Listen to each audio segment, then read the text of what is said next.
আসসালামাইকুম, ফারজানা করিম বলছি পর্তুগালের লিসবনের জার্দিম জু থেকে। এটা হচ্ছে আমাদের দেশের যেমন জাতীয় চিড়িয়াখানা আছে সেরকম একটা চিড়িয়াখানা। ঢাকায় তো প্রচুর জ্যাম পড়ে থাকে একদম গেটের সামনে। আমি সকালে এসেছি, সকাল সকাল যাতে হিউম্যান জ্যামে না পড়তে হয়, কিন্তু দেখি যে এখানে হিউম্যান জ্যাম বলতে কিছুই নাই। এই হচ্ছে জুওলজিকো, আমরা বলি জু, ইংরেজিতে বলে জু, আমরা বলি চিড়িয়াখানা। আর এই হচ্ছে এন্ট্রেন্স গেট। তো আমি এন্ট্রেন্স গেট থেকে টিকিট কাটবো। Where will we get the ticket? Okay. তো আমি এখন যাচ্ছি টিকিট কাটতে। দেখা যাক ভেতরে কোন জায়গায় টিকিট কাটা হয়, দেখবো টিকিটের প্রাইস কত।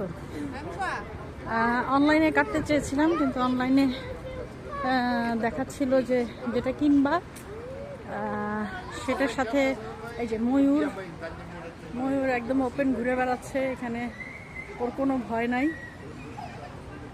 Peacock, high high high.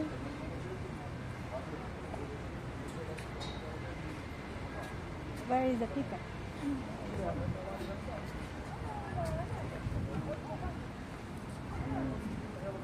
These are very little peacocks. ময়ূর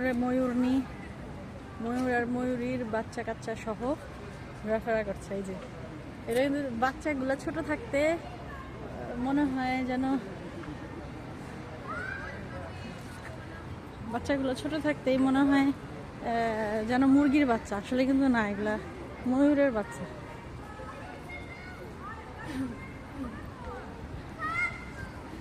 এই বাচ্চারা ওখানে দাঁড়িয়ে ছবি তুলছে।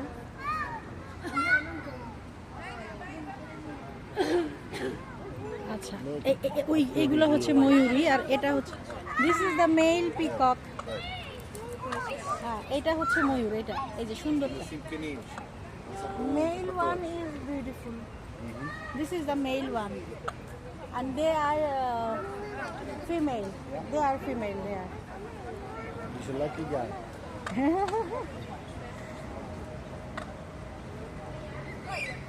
তো ময়ূরকে খাবার খাওয়াচ্ছে। এটা হচ্ছে এন্ট্রেন্সটা। এখানে এখানে ঢোকার জন্য টাকা লাগবে না, একদম ভেতরে ঢোকার জন্য মনে হয় টিকিট কাটতে হয় আর কি। বাইরে এইখানে যারা আছে তাদের তো ঢোকার জন্য টিকিট কাটা লাগছে না। এই যে ময়ূরটা, এটা দেখতে সুন্দর লাগছে। তো আমি ভিতরে যাব টিকিট কাটার জন্য, তার আগে ময়ূরের সাথে ছবি